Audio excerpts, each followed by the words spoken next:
Assalamualaikum warahmatullahi wabarakatuh.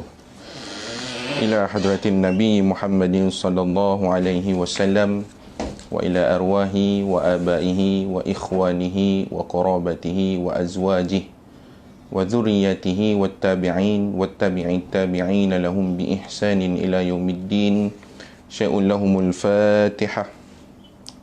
A'udzu billahi minasy syaithanir rajim. Bismillahirrahmanirrahim. Alhamdulillahi rabbil alamin. Ar-Rahmanir-Rahim. Maliki yaumiddin. Iyyaka na'budu wa iyyaka nasta'in. Ihdinas siratal mustaqim. Siratal ladzina an'amta 'alaihim ghairil maghdubi 'alaihim waladdallin. Amin. Alhamdulillahilladzi nahmaduhu wa nasta'inuhu wa nastahdihi wa nastaghfiruh wa na'udzu billahi min shururi anfusina wa min sayyiati a'malina. Man yahdihillahu fala mudilla lahu wa man yudlilhu fala hadiya lahu. Asyhadu an la ilaha illallah wa asyhadu anna sayyidana Muhammadan abduhu wa rasuluh. Allahumma salli wa sallim wa barik ala sayyidina Muhammad wa ala alihi wa ashabihi wa man tabi'ahum bi ihsanin ila yaumiddin. Wa qala Allah subhanahu wa ta'ala ba'da a'udzu billahi minasy syaithanir rajim.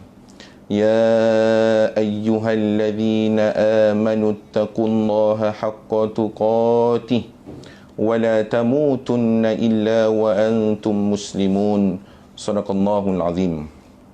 Wahai orang-orang yang beriman, bertakwalah kepada Allah subhanahu wa ta'ala dengan sebenar-benar takwa. Dan janganlah kamu mati, melainkan kamu mati di dalam keadaan sebagai seorang yang beriman kepada Allah subhanahu wa ta'ala. Alhamdulillah, segala puji bagi Allah subhanahu wa ta'ala, Tuhan sekalian alam. Selawat dan salam buat junjungan besar Nabi Muhammad sallallahu alaihi wasallam, kepada ahli keluarga baginda, para sahabat, kaum kerabat dan para pengikut baginda Nabi sallallahu alaihi wasallam sehinggalah ke akhir zaman. Alhamdulillah, tuan-tuan, sedang penonton, followers Facebook Hospital Pakar An-Nur yang dirahmati, apa khabar semuanya? Saya doakan mudah-mudahan semuanya berada dalam keadaan yang baik, sihat walafiat hendaknya, insya-Allah.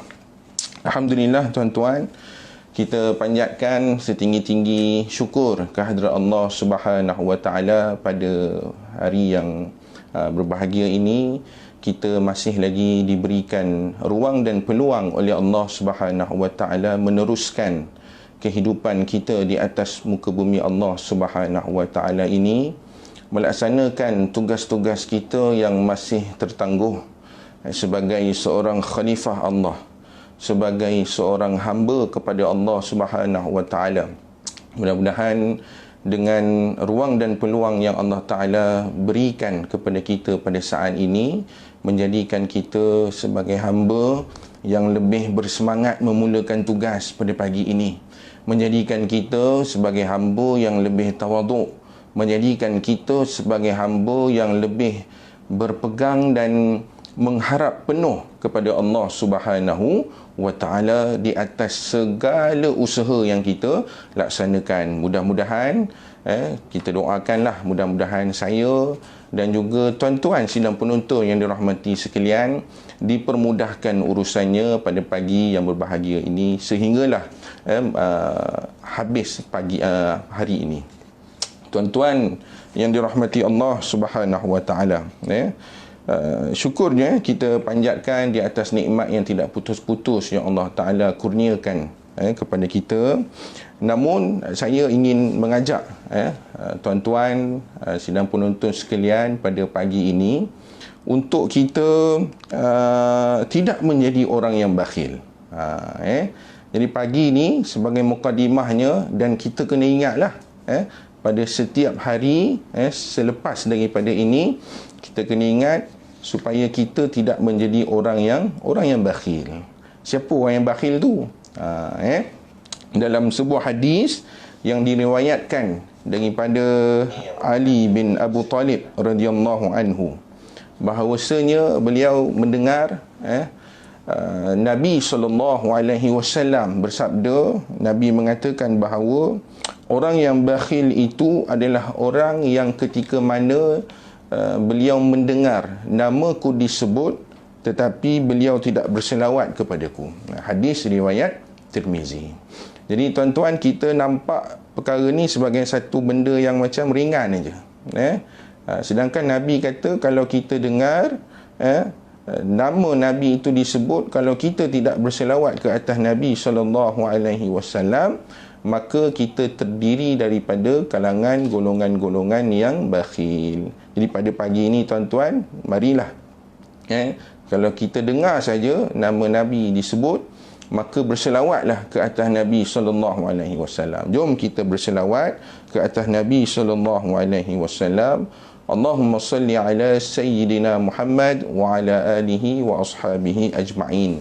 Mudah-mudahan dengan selawat kita ini menambahkan kekuatan kepada kita, menurunkan rahmat Allah Subhanahu Wa Taala. Kerana apa tuan-tuan? Kerana ada ayat Al-Quran, Allah Taala menyebut, innallaha wa malaikatahu yusalluna 'alan nabi ya ayyuhalladzina amanu sallu 'alaihi wa sallimu taslima. Jadi ganjaran begitu besarnya rahmat kepada orang yang berselawat ke atas Nabi SAW ini, Allah mulakan dulu. Allah dan para malaikat memulakan dulu berselawat ke atas junjungan besar Nabi SAW, yang menunjukkan salah satu keistimewaan Nabi kita, Nabi Muhammad SAW berbanding dengan Nabi-Nabi yang lain. Kemudian, wahai orang-orang yang beriman, sallu alaihi, marilah kita berselawat ke atas Nabi SAW.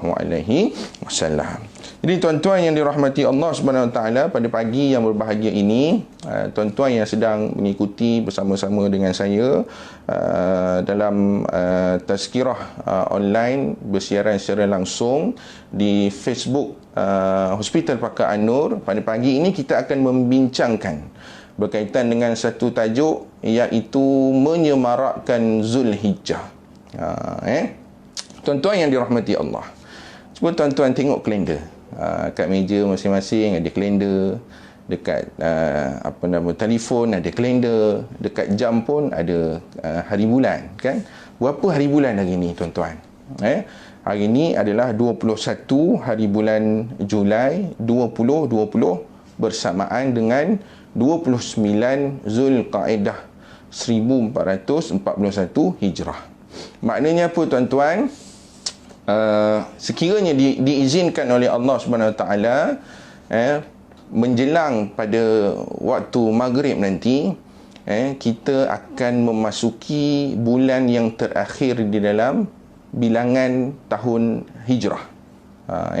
Jadi bulan sekarang ni 29 Zulqaedah ni, kalau kita nak tamsilkan dengan Masihi punya kalender, memanglah hari ini 29 Zulqaedah bersamaan 21 Julai.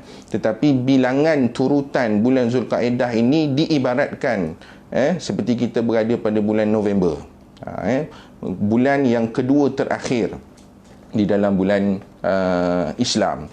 Jadi pada besoknya, insya-Allah menjelang maghrib nanti, kita akan masuk pada bulan Zulhijjah, iaitu bulan yang terakhir di dalam kalender Islam sebelum kita memasuki tahun yang baru pada perkiraan tahun Hijrah, iaitu tahun 1442 Hijrah. Jadi kemungkinan malam ni saya rasa ada pengumuman yang akan disiarkan di kaca televisyen berkaitan dengan pengumuman tarikh 1 Zulhijjah. Jadi tuan-tuan yang dirahmati Allah Subhanahu Wa Taala, kita nak berbicara berkaitan dengan bulan Zulhijjah. Apa yang kita nak cerita tentang bulan Zulhijjah ni? Apa yang istimewanya tentang bulan Zulhijjah ini sehingga kita nak menyemarakkan bulan Zulhijjah ini? Setahu kita lah, dalam bulan-bulan hijrah ni, rasanya yang istimewa tu bulan Ramadan. Lepas habis bulan Ramadan, bulan Syawal. Istimewanya bulan Syawal ni sebab apa? Sebab ada hari raya. Kemudian habis bulan Syawal, kita masuk bulan Zulkaidah. Kemudian ada pula satu lagi perayaan hari raya, iaitu hari raya Aidul Adha. Jadi kita nak ceritalah pada pagi ini, apakah kelebihan, keistimewaan bulan Zulhijjah, apakah amalan-amalan yang kita boleh lakukan di dalam bulan Zulhijjah ini, yang pastinya setiap amalan itu akan diberikan ganjaran oleh Allah Subhanahu wa taala. Baik.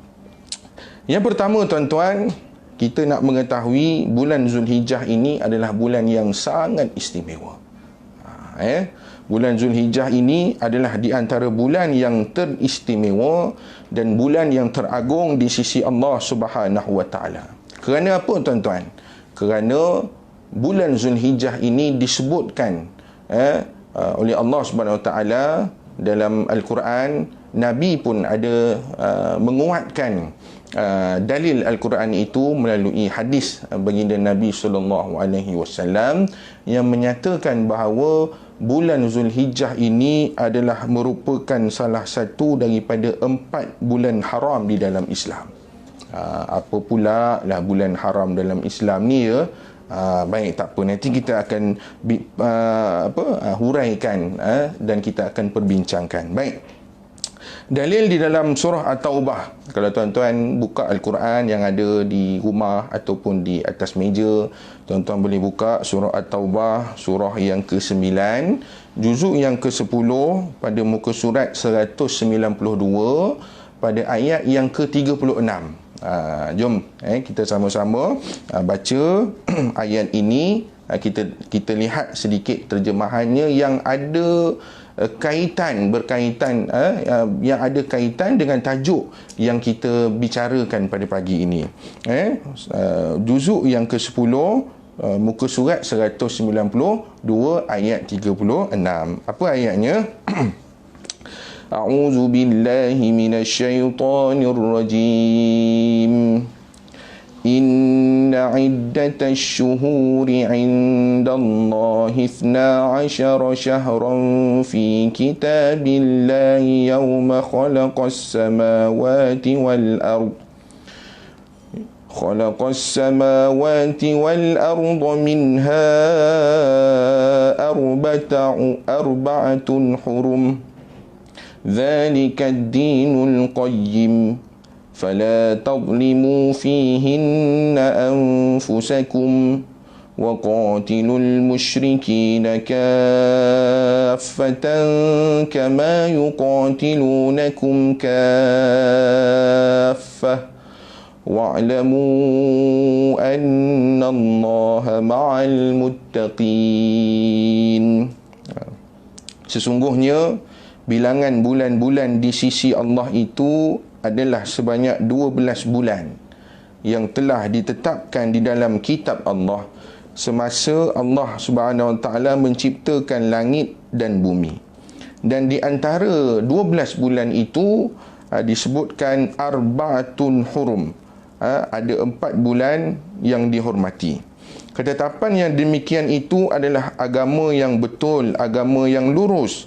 Maka janganlah kamu menganiayai diri kamu di dalam bulan-bulan yang dihormati itu.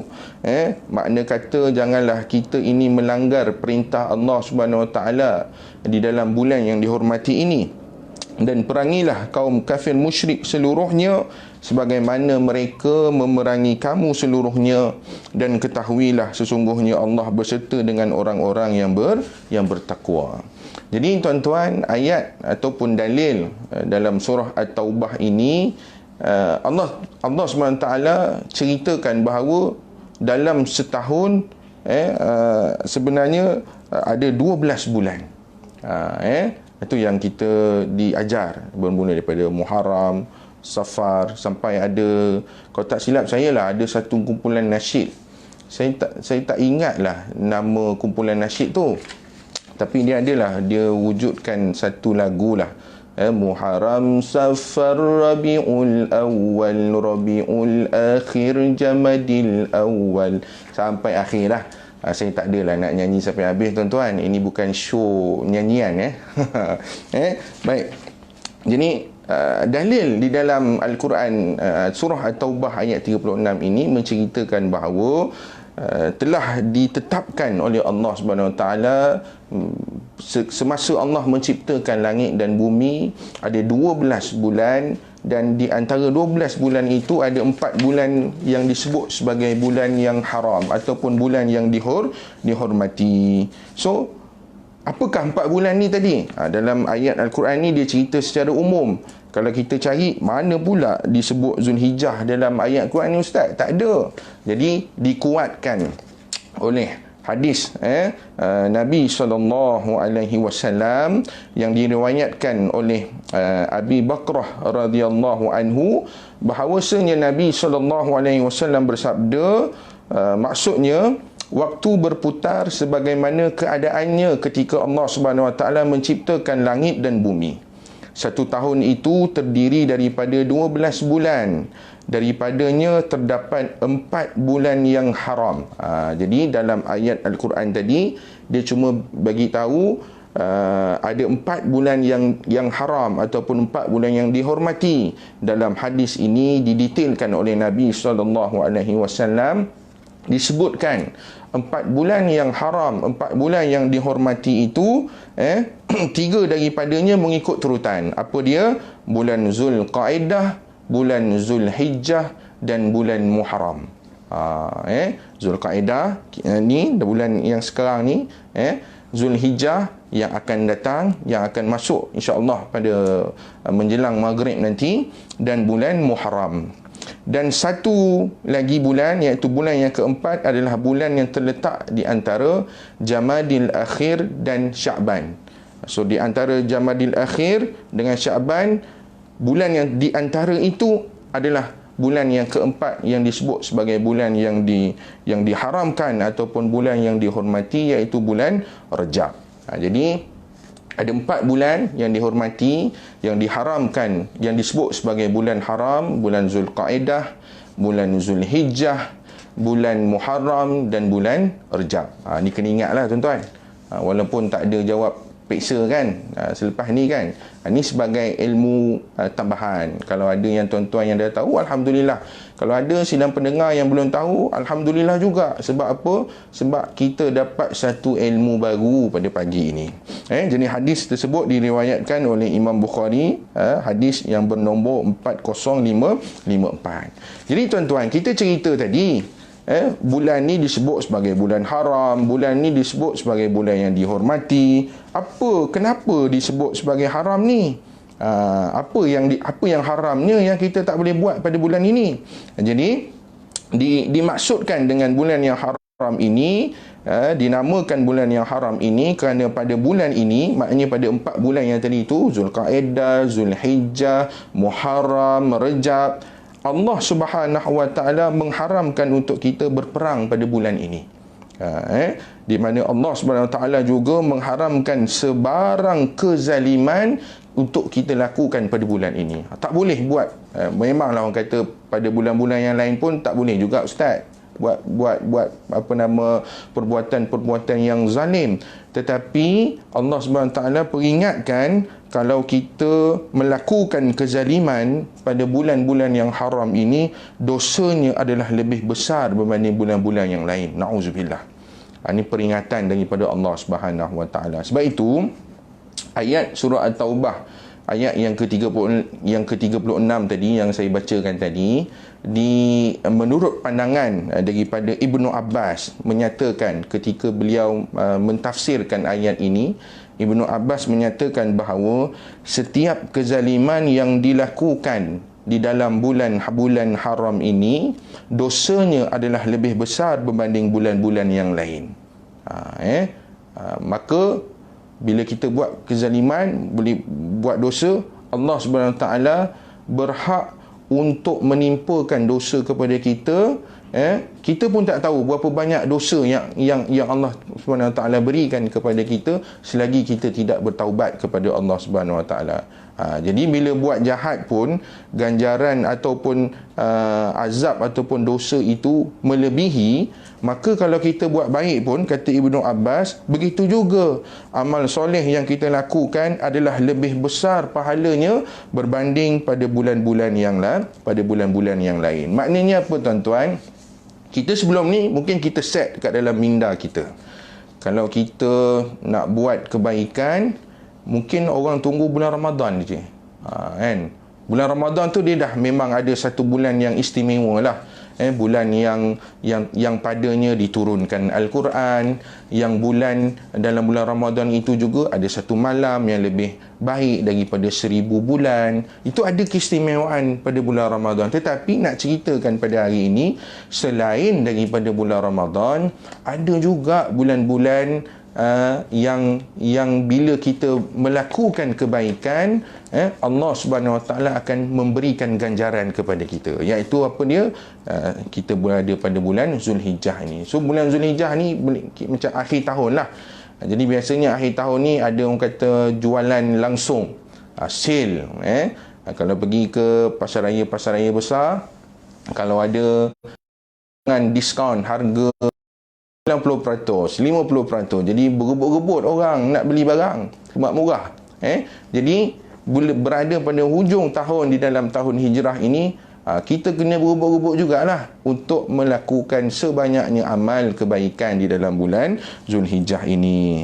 Jadi tuan-tuan yang dirahmati Allah Subhanahu Wa Taala, kita cerita tadi kan, peringkat awal kita dah cerita kelebihan ataupun keistimewaan bulan Zulhijjah ini apa dia. Kemudian kita mestilah kita nak tahu bila istimewanya bulan Zulhijjah ini, apakah kelebihan yang ada di dalam bulan Zulhijjah ini. Kalau bulan Ramadan tadi ada solat tarawih, kita diwajibkan untuk berpuasa. Kemudian bulan Ramadan tu turun Al-Quran seperti yang sebegitu tadi. Tetapi bulan Zulhijjah ni apa peristiwa yang istimewa yang ada di dalam bulan Zulhijjah ini tuan-tuan? Dalam bulan Zulhijjah ini yang kefarduan yang wajib dilaksanakan oleh umat Islam adalah yang pertamanya pensyariatan ibadah haji, dan yang kedua pelaksanaan ibadah kurban. Jadi kita pada tahun ini, seperti yang semua sedia maklum, pihak kerajaan Malaysia telah mengeluarkan satu kenyataan untuk tidak menghantar jemaah haji pada tahun 1441 Hijrah inilah untuk melaksanakan ibadah haji, kerana kita tidak mahu menularkan lagi wabak COVID-19 ini. Ala kulli hal, kalau pada tahun-tahun yang sebelum ini, pada bulan Zulkaedah ni dah ramai dah saudara-saudara kita, sahabat-sahabat kita yang telah berangkat mengerjakan ibadah haji. Tahun ini telah ditakdirkan begitu, tapi jangan sedih tuan-tuan. Mana-mana yang telah mendapat surat ataupun tawaran untuk mengerjakan ibadah haji dengan berita yang telah dikeluarkan oleh kerajaan ini, janganlah sedih. Kita anggap itu tak ada rezeki, dan kita manfaatkan. Kita duduk di Malaysia ini, kita jadikan Zulhijjah ini ada roh di dalam diri kita. Jadi apakah amalan yang boleh kita lakukan untuk menyemarakkan bulan Zulhijjah ini? Jadi ini bersandarkan daripada hadis yang diriwayatkan oleh Ibnu Abbas.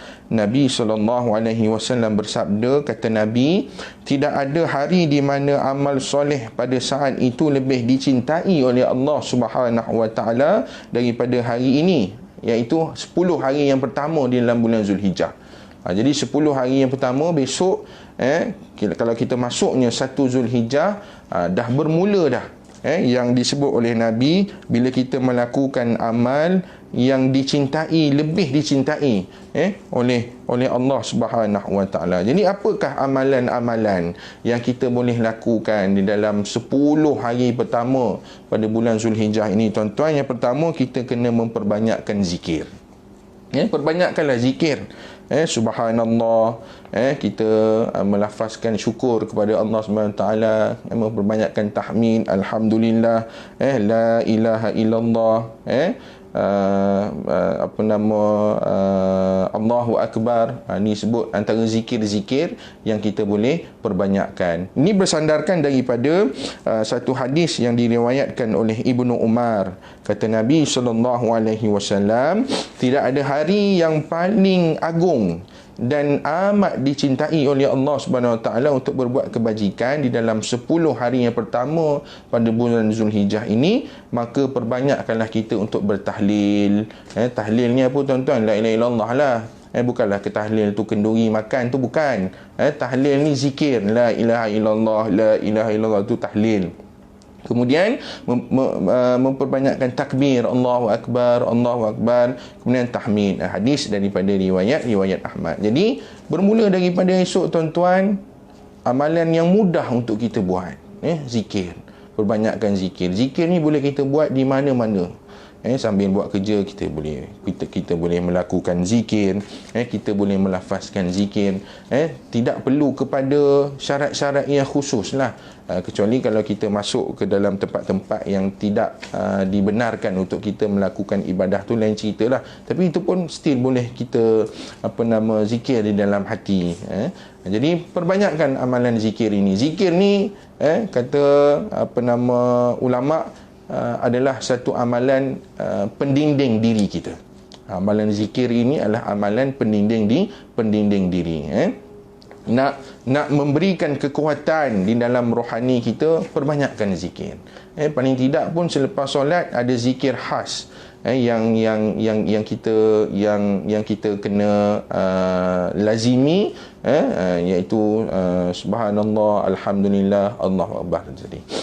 Kemudian yang kedua, selain daripada zikir, antara amalan lain yang dianjurkan untuk kita lakukan pada 10 hari yang pertama pada bulan Zulhijjah ini adalah kita digalakkan untuk berpuasa. Berpuasa ni bukan puasa wajib lah, tuan-tuan.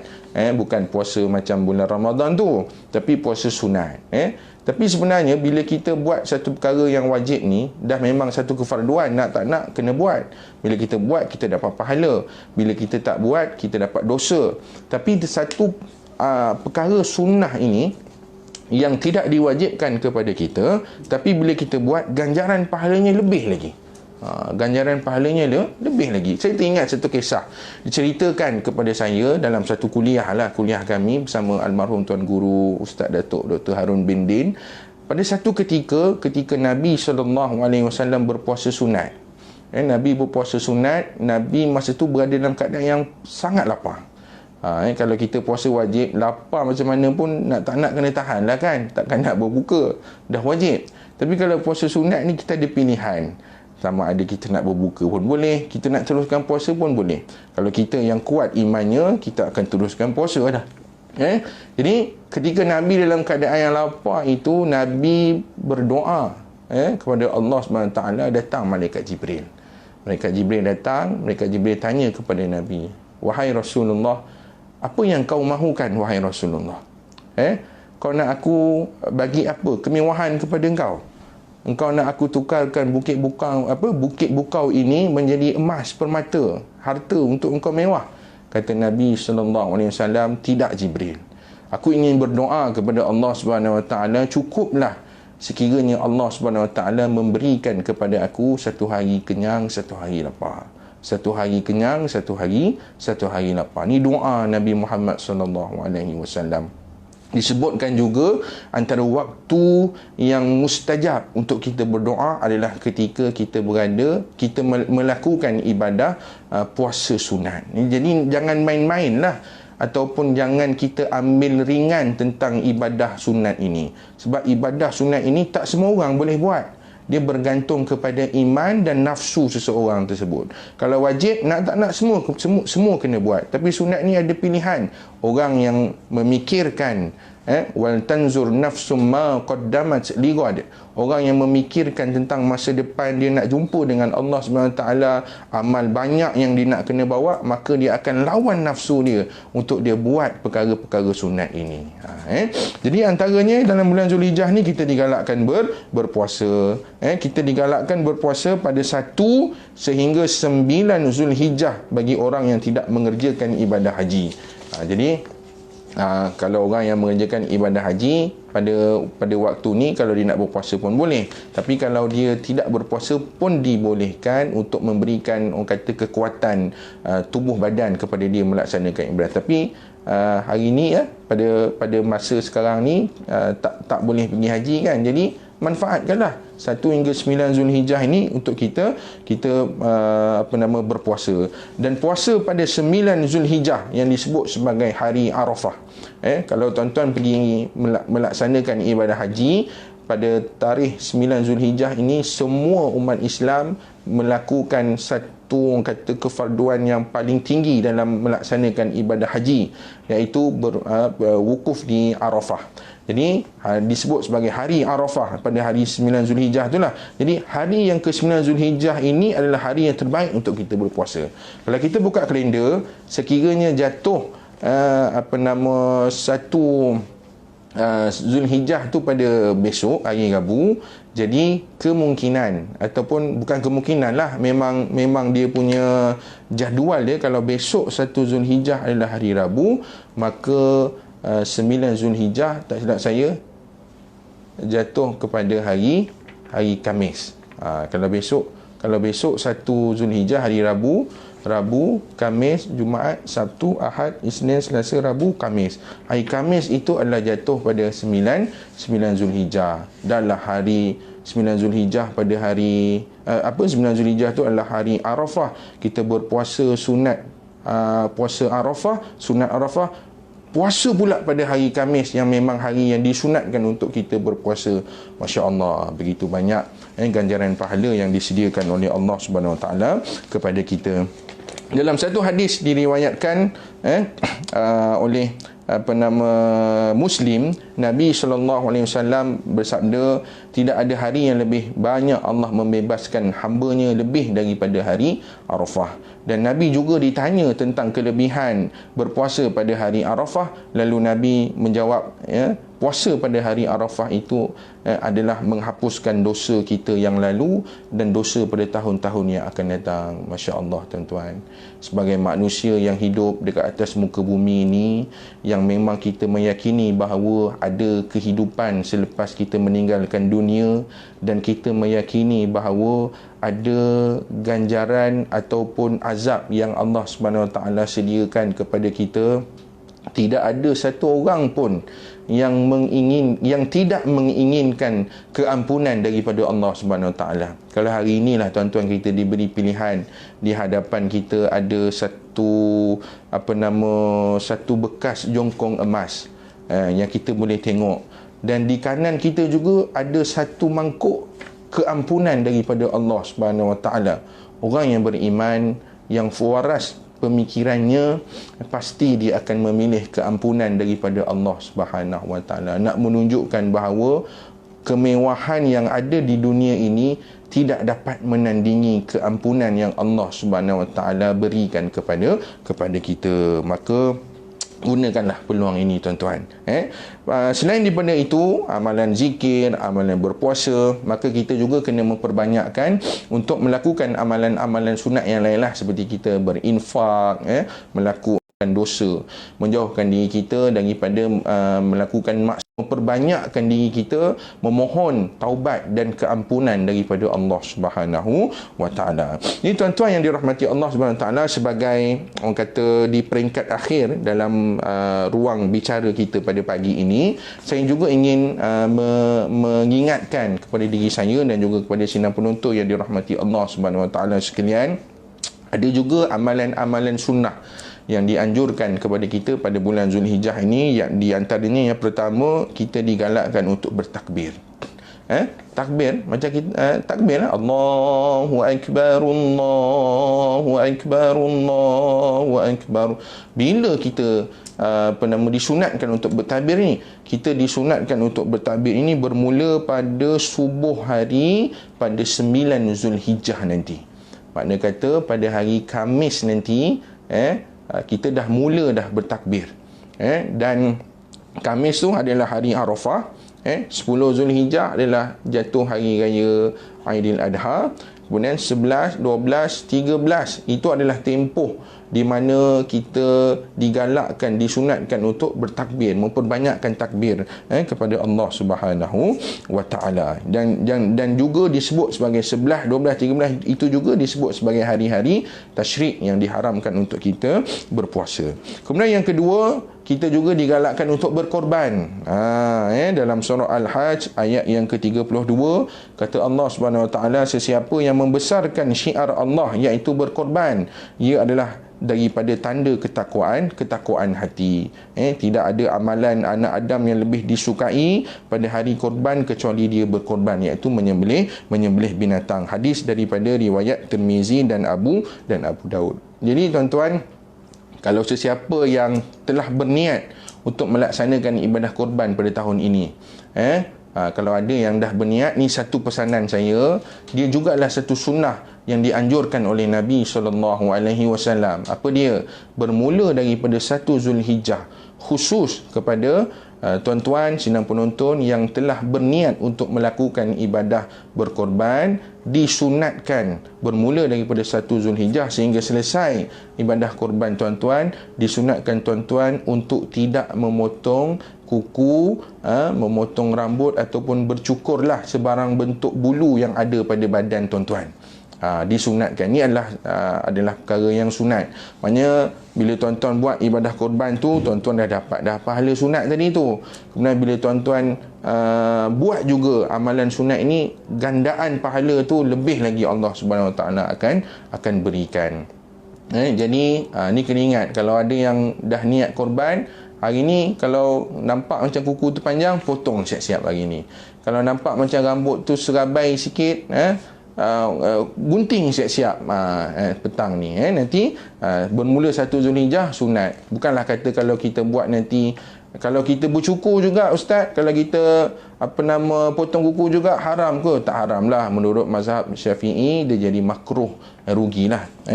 Jadi tuan-tuan yang dirahmati Allah Subhanahu wa taala, sebagai penutup, kita sebagai umat Islam ini, kita perlu meyakinilah bahawa mengagungkan hari-hari kebesaran di dalam agama Islam ini, termasuklah di dalam bulan Zulhijjah ini, menyemarakkan bulan Zulhijjah ini adalah tanda-tanda keimanan dan ketakwaan kita kepada Allah Subhanahu wa taala. Kemudian kita kena beriltizam, menyematkan di dalam hati kita untuk kita lebih bersemangat melakukan amalan soleh, sementara kita diberikan ruang dan peluang oleh Allah Subhanahu Wa Taala. Ini satu peluang lah Allah Taala. Kita doalah mudah-mudahan kita dapat hidup lagi pada hari esok. Bila kita hidup pada hari esok, Allah Taala bagi ruang dan kita kena memperbanyakkan amal soleh. Kerana apa? Sebagai penutupnya tuan-tuan, kalau tuan-tuan buka muka surat 278 Al-Quran, surah yang ke-16, iaitu surah An-Nahlu ayat yang ke-97, juzuk yang ke-14, kata Allah Subhanahu wa taala, mafhumnya, sesiapa yang beramal soleh daripada lelaki mahupun perempuan sedang dia beriman, maka sesungguhnya kami, yakni Allah Subhanahu wa taala, akan menghidupkan dia dengan kehidupan yang baik, dan sesungguhnya kami, yakni Allah Subhanahu wa taala, akan membalas mereka dengan lebih daripada apa yang telah mereka kerjakan. Surah An-Nahlu ayat 90-97. Jadi tuan-tuan, Mudah-mudahan dengan perkongsian pada pagi ini memberikan semangat kepada kita untuk menyemarakkan bulan Zulhijjah yang akan datang tidak lama lagi. Jadi saya kira cukup sekadar itu sahaja perkongsian pada pagi ini. Minta ampun dan minta maaf sekiranya ada terlanjur bahasa, terkasar bahasa. Mudah-mudahan urusan kita selepas daripada ini terus dipermudahkan oleh Allah Subhanahu wa taala. Jadi tuan-tuan, terima kasih kerana menonton dan ingat kita berdoalah kepada Allah Subhanahu wa taala, mudah-mudahan Allah Subhanahu wa taala terus memberikan rahmatnya ke atas kita. Aqulu qauli hadza wa astaghfirullahal azim li wa lakum. Wassalamu alaikum warahmatullahi wabarakatuh.